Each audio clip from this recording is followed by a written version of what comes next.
प्यारे साथियों, जय हिंद। क्या हाल चाल है आप सभी लोगों का। आशा करते हैं कि आप सभी लोग स्वस्थ होंगे, मस्त होंगे और साथ ही साथ जबरदस्त होंगे।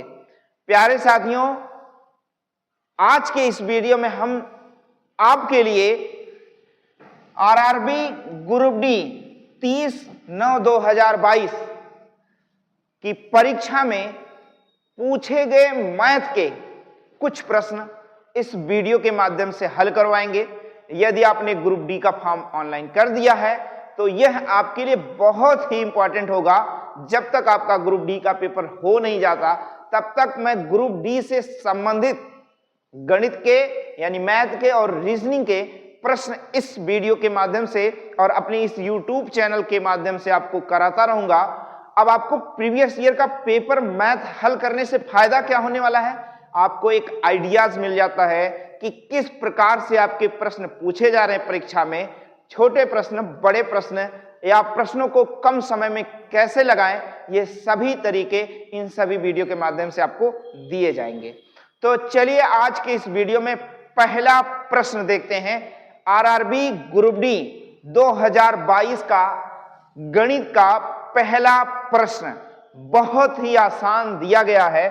जैसा कि आप देख पा रहे हो, पहला प्रश्न निम्नलिखित को सरल कीजिए दिया गया है। निम्नलिखित को सरल कीजिए और 4 ऑप्शन भी आपको दिए जाते हैं आपकी परीक्षा में। तो देखो कहता क्या है, सरल कीजिए। अब इन्हें सरल करना है आपको, तो देखो एक लाइन में लगेगा 5 सेकंड से 10 सेकंड में लगेगा। ऐसे प्रश्नों का हर का एलसीएम लेते हैं।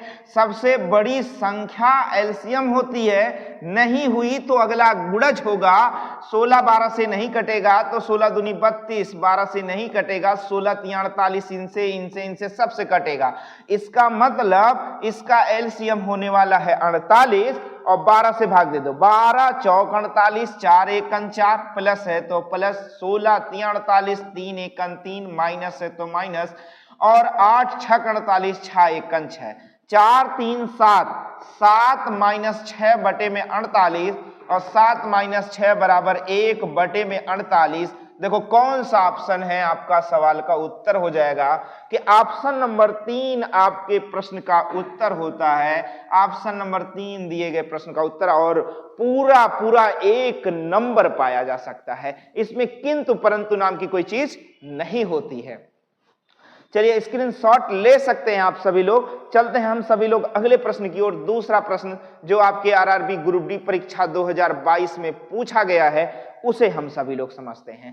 कहता है कि निम्नलिखित लाइन ग्राफ में कंपनी ए द्वारा दिए गए वर्षों के दौरान बेची गई कारों की संख्या को दर्शाया गया। एक ग्राफ के माध्यम से आपको कारों को समझाया गया है, बेचा गया कैसे। और कह रहा है कि कंपनी ए द्वारा 2015 और 2017 में मिलाकर बेची गई कुल कारों तथा 2019-21 में मिलाकर बेची गई कुल कारों का अनुपात क्रमशः बताना है। तो मात्र 10 सेकंड में सवाल लगेगा।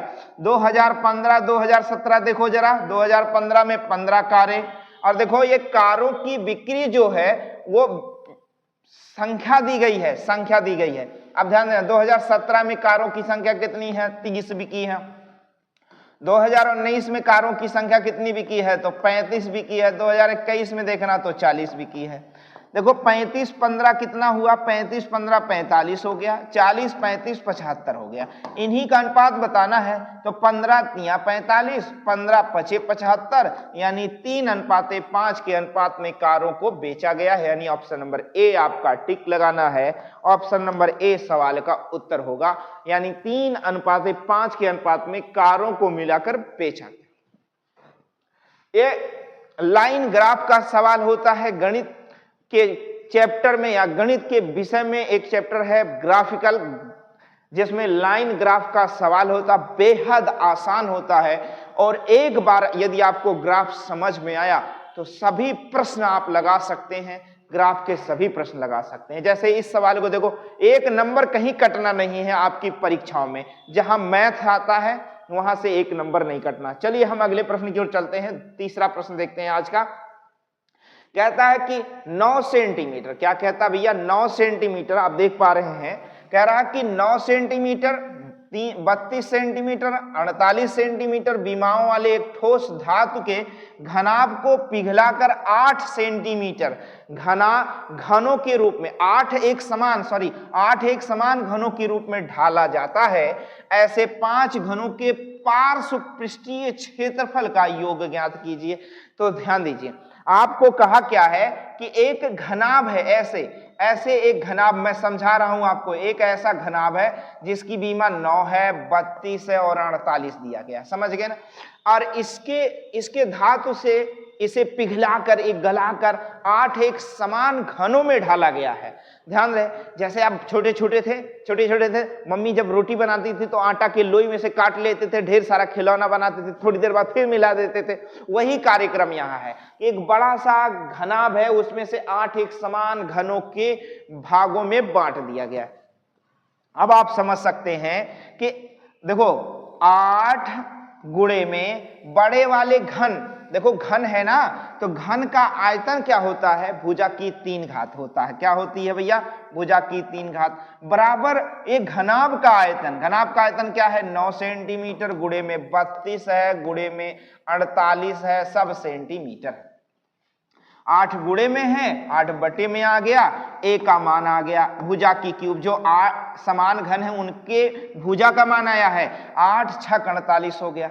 अब 9 को आप काट सकते हो, 3 त्रिक का 9, 32 को कर सकते हो, 4 चौक 16 और 16 दूनी 32 कर सकते हो। चाहे तो आप इसे एक काम करो, छोटा छोटा अंकों में काट लो, छोटे छोटे अंकों में विभाजित कर लो, 2 दूना 4 दूना 8 दूना 16 दूना 32 कर लो, यहाँ 3 दूनी 6 कर लो। देखो घन का उल्टा क्या होता है, घनमूल होता है, बात समझ गए ना। 1 2 और 3 बाहर हो गया, 1 2 3 बाहर हो गया, 1 2 3 बाहर हो गया, भुजा आ गई 3 दूनी 6 दूनी 12, यानी भुजा का मान क्या आ गया, 12 सेंटीमीटर। किसकी भुजा आई है, वो घन की भुजा आई है। घन कौन सा है, जो 8 समान घन थे उनके भुजा आई है। अब कह रहा है कि इस घन के पार्श्व पृष्ठीय क्षेत्रफल के बारे में बताना है, और कै पार्श्व पृष्ठीय क्षेत्र, 5 घनों का बताना है। मैं आपको बता दूं, पार्श्व पृष्ठीय क्षेत्रफल मतलब सटे हुए राउंडिंग में 4 फलक के बारे में बताना। तो बताओ घन का पृष्ठीय क्षेत्रफल का सूत्र क्या होता है, 6a², लेकिन टोटल का संपूर्ण पृष्ठीय क्षेत्रफल का स्क्वायर होता है 6a²। अगर यहां पार्श्व कहता है तो हम 4a² लगाएंगे। तो ध्यान देना, 4a² लगाना, और कितने घन बनाने हैं, 5, तो 5 से गुणा कर लो, 5 चौक का 20 और गुणे में a² मतलब भुजा 12, 12 का वर्ग क्या होता है, 144, 144 दूना 288 के साथ एक 0 लगा देना है, वर्ग सेंटीमीटर सवाल का क्या हो जाएगा, आपका उत्तर हो जाएगा। देखो कितना समय लगेगा, यदि आप एक बार मन से मैथ पढ़ डालेंगे तो हर एक प्रश्न को आप टच करेंगे और लगाएंगे। चलिए अगले प्रश्न की ओर चलते हैं। इसका प्रश्न हो जाएगा, उत्तर हो जाएगा 2880, और आपको कंप्यूटर में क्लिक करना है और फिर अगले प्रश्न की ओर चलना है। नेक्स्ट प्रश्न की ओर चलते हैं हम सभी लोग। नेक्स्ट, सेव एज नेक्स्ट करते हुए चलना है, ऐसा ना हो को छोड़ते चलिए, सेव एज नेक्स्ट जरूर करना है आपको। चलिए अगला प्रश्न आपका है कि अंडर रूट में ये सारा मान दिया, इतना बड़ा मात्र 10 सेकंड में आप लगा सकते हैं। देखो यहां 0.5 है, यहां 0.05 है, इसका 1 दशमलव बाहर करोगे तो बटे में आएगा और वर्ग के साथ आएगा। इसका देखो यहाँ 15 है, यहाँ 1 0, इस दशमलव को यहाँ लाने के लिए 1 0 से भाग 1 0 से गुणा, लेकिन वर्ग के रूप में हो जाएगा। यहाँ भी 10² बचेगा कि नहीं। अब देखो दोनों समान हो गया, यहाँ अगर दशमलव लग गया तो 0.05 का होल स्क्वायर, 0.05 का प्लस, तो ये ऊपर नीचे आपस में क्या हो जाएंगे, कट जाएंगे, और रह क्या जाएगा, अंडर रूट में 1/10 का वर्ग यानी 100। अब देखो यहां भाग का उल्टा गुणा होता है, इसलिए 1/, ये 100 इसके साथ गुणा हो जाएगा, और 100 का जब वर्गमूल निकालोगे तो आ जाएगा 10। सवाल का उत्तर हो जाएगा ऑप्शन नंबर ए आपका सही हो जाएगा। कैसे लगा पता चला ना। और अगर इसे लगाना है आपको बड़े में तो भाई आपका समय जाएगा, बस आपको लगाना कैसे है, कम से कम शब्दों में लगा लेना है, क्योंकि वहां आपको पेपर भी कम से कम मिल रहा है। पेपर ले सकते हैं जितना चाहे, A4 साइज का पेपर आप ले सकते हैं, लेकिन ध्यान रहे आप जितने छोटे में लगाएंगे उतना कम समय लगेगा और भाई ढेर सारे सवाल भी तो आपको करने हैं, कम समय में ज्यादा प्रश्न करना है, प्रत्येक प्रश्न के लिए 40 सेकंड मिलने वाला है, तो ऐसे ही लगाते हैं। चलिए अगले प्रश्न की ओर चलते हैं हम सभी लोग। अगला प्रश्न आपका कहता है द्विघात समीकरण। देखिए कहता है द्विघात समीकरण ये दिया गया 9x प्लस में 2x स्क्वायर बराबर में 5 के विविधकर का मान ज्ञात करिए। देखिए गणित में ऐसा भी होता है कि यदि आपको सूत्र नहीं याद है तो सवाल नहीं लगेगा। तो सूत्र कैसे याद होगा? सवालों को अभ्यास करने से सूत्र याद होगा। तो जितना ज्यादा सवाल आप लगाओगे उतना ज्यादा आपका दिमाग काम करेगा, है ना। अलादीन का चिराग नहीं है कि रगड़ दो घिस दो या मेरे आका क्या हुक्म है, ऐसा कुछ नहीं होने वाला है। चिराग रगड़ते ही आपको क्या हो जाएगा? जिन्न प्रकट हो जाएगा, मेरे आका बताइए क्या कार्य है, ऐसा कुछ नहीं होने वाला। आप अपने दिमाग को रगड़ना है, मैथ लगाना है, जितना लगा सकते हो उतना लगाओ और जितना अभ्यास करोगे उतना अच्छा मैथ बेटर होगा। कोई शॉर्टकट, सिलेक्शन का कोई शॉर्टकट नहीं होता है मेरे साथियों, मेरे मित्रों, ये आपको ध्यान देने की जरूरत है।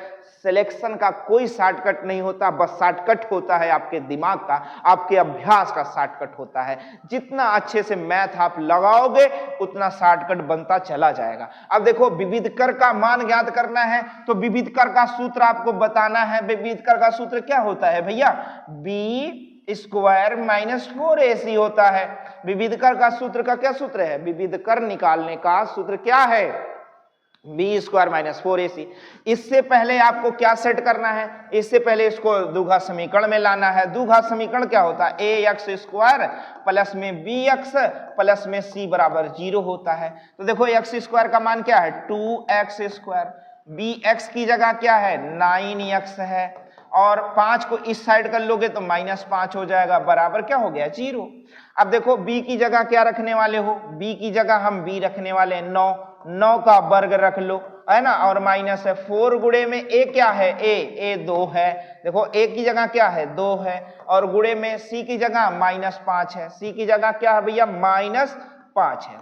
अब देखो 5 दूनी 10 चौक 40, माइनस हो जाएगा +40 और 9 नवा 81, 81 प्लस 40 बराबर 121। यही आपके प्रश्न का सवाल का उत्तर हो जाएगा और आप टिक करोगे और 1 नंबर अपना पक्का करोगे। और देखो रेलवे की परीक्षा में ऐसा भी होता है कि आप जितना गलत कम करेंगे उतना ही नॉर्मलाइजेशन में आपको फायदा मिलने वाला है।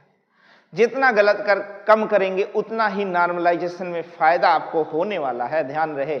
चलिए हम अगले प्रश्न की ओर चलते हैं। अगला प्रश्न आपका कहता है, नेक्स्ट प्रश्न सेव एज नेक्स्ट आपको करते हुए रहना। देखो गणित में कभी कभी कुछ प्रश्न बड़े भी आ जाते हैं जिसके लिए समय आपको बचा के रखना होता है। जैसे ये प्रश्न देखिए आपके लिए बड़ा है, इसके लिए आपको समय बचाना है। लगाने को आप लगा सकते हैं लेकिन अभ्यास रहेगा तभी आप अच्छे से लगा पाएंगे। जैसे कह रहा कि 8% वार्षिक साधारण ब्याज की दर से 3.5 वर्ष के लिए निवेश की गई एक निश्चित राशि पर परिपक्वता पर देय कुल राशि मिश्रधन, देय कुल मिश्रधन समान राशि पर 10.5% वार्षिक ब्याज की दर से 12 वर्ष में देय साधारण ब्याज से 156 रुपए अधिक है। राशि ज्ञात कीजिए। तो मैं आपको बता दूं, देखो एक राशि है, समान राशि, माना राशि क्या है? x है। मूलधन बराबर कितना है? माना मूलधन आपका मान लिया जाए 100 रुपया है। तो ये बताओ साधारण ब्याज का सूत्र क्या होता है? साधारण ब्याज का सूत्र होता है PRT upon 100, PRT upon 100 equal to SI, simple interest, याद रखो। तो चलो माना मूलधन x है, ब्याज दर 8% है और समय है 3 दूनी 6 7/2 वर्ष है, बटे में क्या लगाओगे? 100। अगर इसमें x रुपया जोड़ देते हैं तो ये क्या हो जाएगा? मूलधन हो जाएगा और मिश्रधन हो जाएगा। अब कह रहा है ये जो धनराशि है यह क्या है? परिपक्वता पर देय कुल मिश्रधन समान राशि पर, एक राशि अलग है वही राशि है। कह रहा 10.5% वार्षिक ब्याज की दर से, तो मूलधन गुणे दर गुणे समय, कितने दर साल के लिए? 12% के 12 वर्ष के लिए जो राशि मिलती है इससे ये वाली कितनी रुपए ज्यादा है? 156 रुपए ज्यादा है। बस इन्हें ही आपको हल करना है। तो चलो देखो 2 चौक के 8 हो जाएगा, 7 चौक 28, 100 एकन 100 प्लस 28 बराबर 128 यक्स हो गया, बटे में 100 आ गया माइनस में। यहां देखोगे तो 12 पंचे 60 के शून्य हासिल 6, 12 शून्य शून्य प्लस 6, 12 एकन 12, 12 यानी 126, दशमलव खत्म हो जाएगा, 126 बटे 100 यानी 126 यक्स बटे में क्या आ गया 100 आ गया। और वहां क्या आया है 1560, 2 जीरो बटे में है, 2 जीरो कॉमन होके उधर चला जाएगा, 128 माइनस 126 बराबर 2x, 2 गुणे में है तो 2 बटे में चला जाएगा, 2 सत्ते 14 1 15 और 2 अठे 16, 7800 रुपए, 7800 रुपये मूलधन था। देखो भाई जितना कम में लगा सकते हो उतना कम में लगाओ। और देखो कभी कभी क्या होता है, ट्रिक मीन्स होता है छलावा, ट्रिक मीन्स होता है धोखा देना। अब ट्रिक काम नहीं करेगा, हर प्रश्न के लिए ट्रिक काम नहीं करता है, बहुत विशेष प्रश्नों के लिए ट्रिक काम करता है। अब ऐसे प्रश्नों के लिए आपको थोड़ा सा समझना पड़ेगा और लिखना पड़ेगा। अगर आप कैलकुलेशन माइंड में कर ले जाते हैं तो भी बहुत बेटर है, लेकिन ऐसे प्रश्नों को आप लिख कर लगाएंगे तो सवाल का उत्तर करेक्ट पाएंगे। 7800 सवाल का उत्तर है, यानी मूलधन कितना था 7800। चलिए स्क्रीनशॉट जरूर ले लिया करिए, स्क्रीनशॉट ले लिया करिए। स्क्रीनशॉट लेने के बाद फिर हम आगे बढ़ते हैं अगले प्रश्न की ओर। नोट करेंगे आप, स्क्रीनशॉट लेंगे।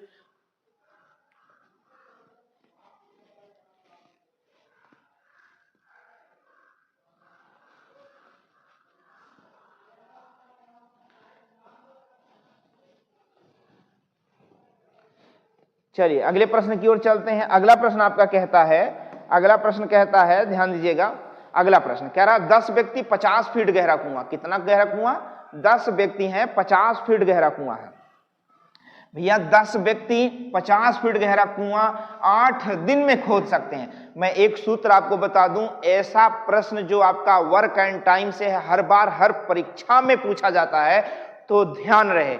MDH चाट मसाला, MDH बटे में W1, ऐसे M1 D1 H1 बराबर M2 D2 और H2 बटे में W2। MDH चाट मसाला आप याद रखो, कुछ मत याद रखो, कुछ एक्स्ट्रा नहीं याद करने की जरूरत है, ये हमेशा याद रखो। कॉन्सेप्ट बहुत बेस्ट होता है, कहीं ना कहीं ट्रिक भी बेस्ट होता है, लेकिन हर चीज के लिए भाई अलग अलग लगाना है।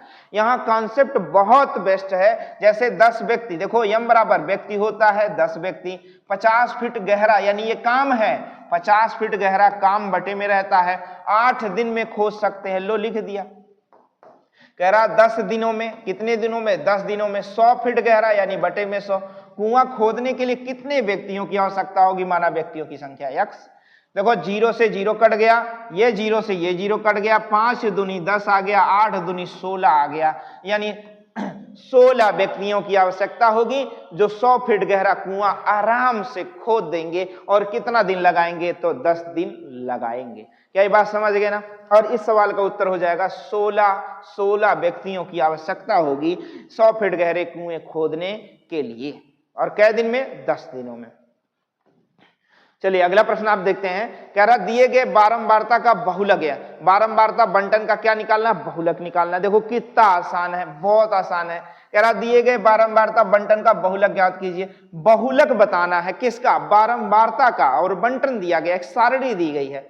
अब बहुलक के बारे में बताओ। देखो ध्यान दो, मैंने अपने इस YouTube चैनल के प्लेलिस्ट में उत्तर प्रदेश DLED के सभी सेमेस्टर का मैथ है का प्रश्न हल करवा के डाला, अपलोड किया है। अगर आप मैथ शुरू से पढ़ना चाहते, बेसिक पढ़ना चाहते हैं कि मैथ में क्या है क्या नहीं है, तो उन सभी वीडियो को आप जरूर अपने इस YouTube चैनल के प्लेलिस्ट में जाकर देख सकते हैं और अपने मैथ के बेस को मजबूत कर सकते हैं। और ये सब सवाल सेकंडों में लग जाएगा, आपका बात समझ में आ जाएगी। चलिए हम समझते हैं बहुलक क्या है। बहुलक मतलब बहुलता, बहुलक मतलब बहुलता। जिस संख्या की अधिकता हो वही क्या कहलाता है, बहुलक। बहुतेरे, बहुत सारे, बात समझ में आ जाएगा। यानी बहुलक किसे कहते हैं, वह संख्याएं जो सबसे ज्यादा बार आई हो या ज्यादा मात्रा में हो। बात समझ गए ना। कहते भैया ये ज्यादा बार, ये कई बार आए हैं, ये कई बार आए, वही बहुलता हुई, बहुत बार आए हैं। बहुलक एकदम देसी भाषा में समझ लो, बहुलक मतलब बहुत बार आना, बहुलक। अब देखो यहाँ अंक कौन है, 51। बारंबारता मतलब बहुलता, 3 बार आया है, 29 4 बार, 85 6 बार, 40 7 बार। बस कौन सबसे ज्यादा बार आया? 40, 7 बार सवाल का उत्तर हो जाएगा 40। अब गलती से बच्चे क्या टिक करते हैं? 7 टिक कर देते हैं, 7 टिक, बल्कि वो गलत है, वो 7 बार आया है। अब सवाल का उत्तर क्या है? अंक 40 है। अंक 40 7 बार आया है, इसलिए बहुलता किसकी है? 40 की। ये सवाल कैसे लिखा जा सकता है? ऐसे 51 गुणे 51 गुणे 51 और 29 गुणे 29 गुणे 29 ऐसे लिखा जाता है। तो बताओ कौन सबसे ज्यादा बार? 40 से तो आएगा 7 बार ना।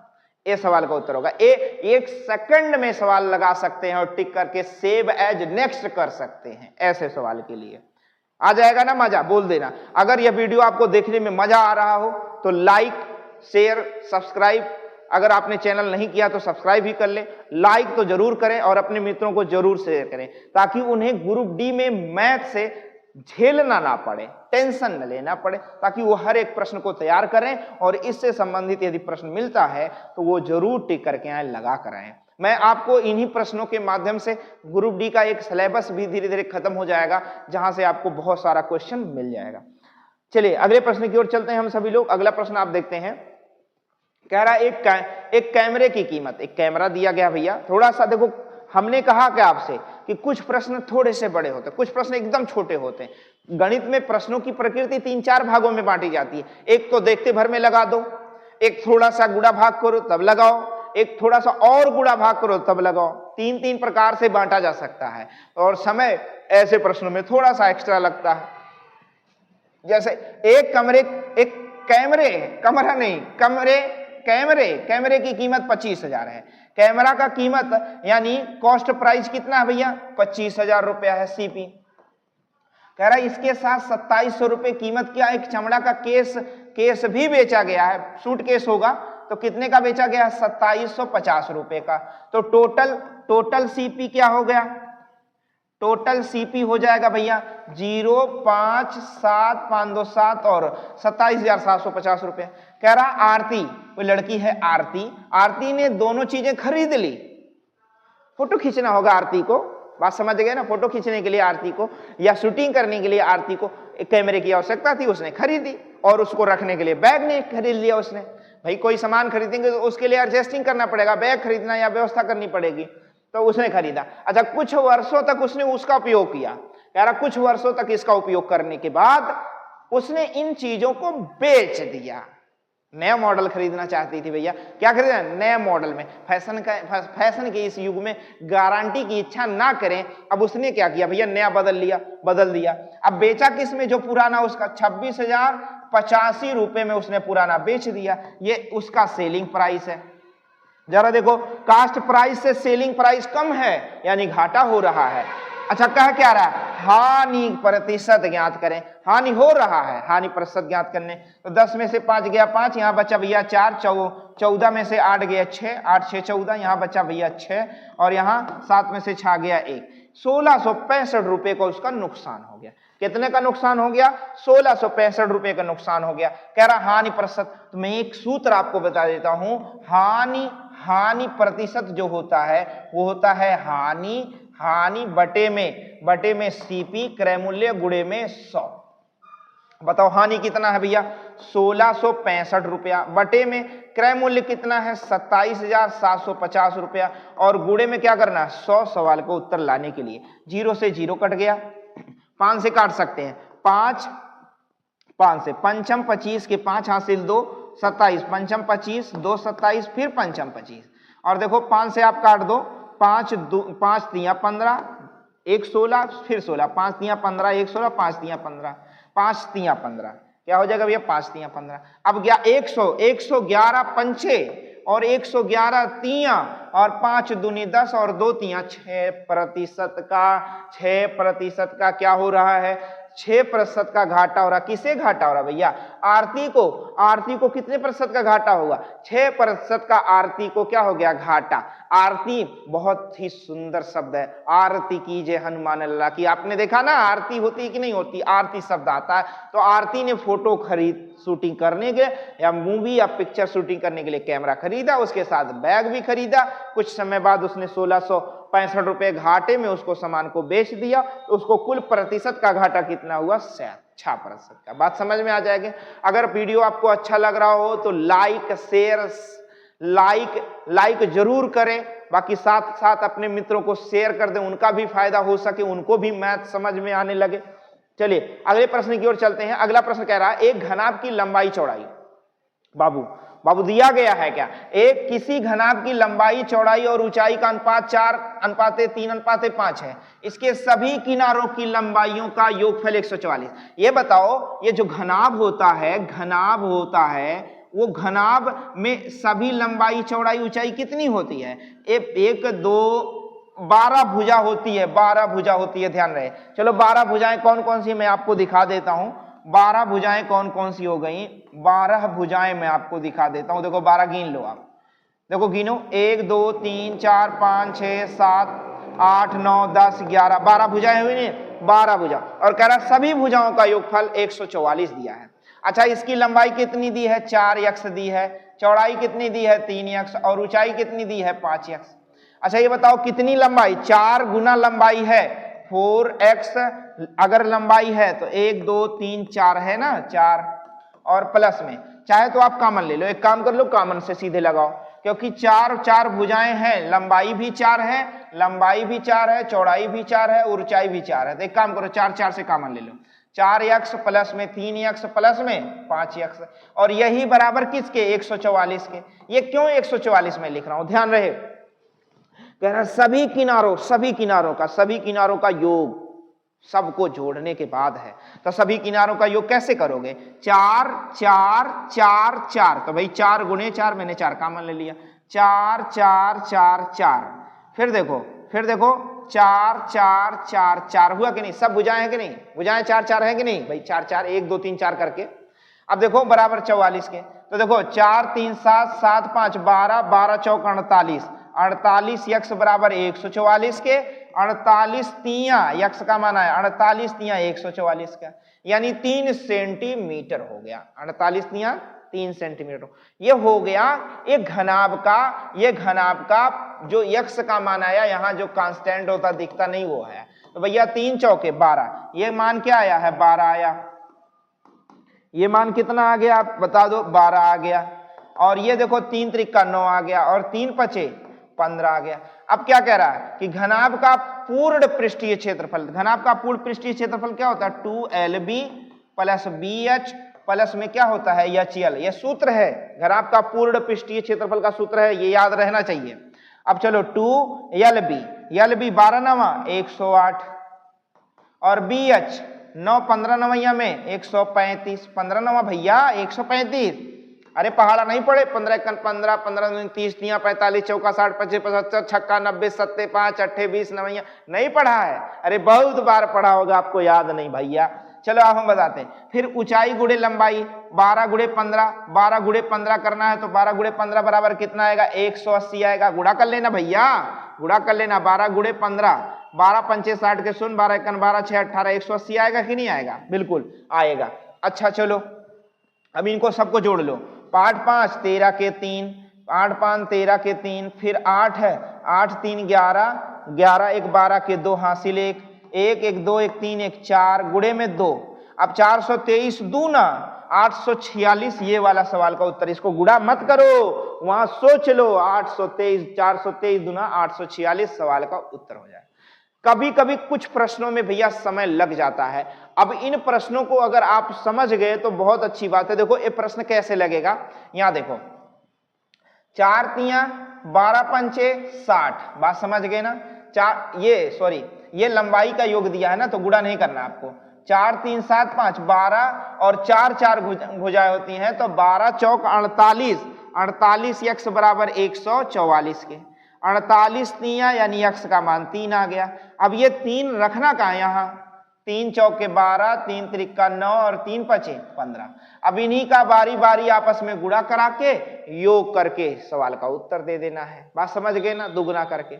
इतनी बात समझ में आ जाएगी, क्लियर है ना? कोई दिक्कत ना है? बिल्कुल। चलिए अगले प्रश्न की ओर चलते हैं हम सभी लोग। अगला प्रश्न है, क्या यहां तक आपको समझ में आ जाएगा? यहां तक ही आपके इस वीडियो में प्रश्न बताया जाएगा। और इसमें जो और भी बहुत सारे प्रश्न हैं इसी पेपर में, वर्ष 2022 में ग्रुप डी के पेपर में जो और भी सभी प्रश्न हैं अगले वीडियो में आपको कराते रहेंगे। आशा करते हैं कि यह वीडियो बहुत अच्छे से आपको समझ में आया होगा। इसका दूसरा पार्ट अगले दिन आपको बताया जाएगा। तो इस वीडियो को लाइक, शेयर और सब्सक्राइब बिल्कुल करें। साथ ही साथ बेल आइकन यानी घंटा भी दबा दें, जिससे हमारा मनोबल बढ़ता है और साथ ही साथ हमारे अगले वीडियो यानी इसका सेकंड पार्ट के लिए आपको नोटिफिकेशन भी समय से मिल जाएगा। मिलते हैं आपसे अगले वीडियो में, तब तक के लिए जय हिंद।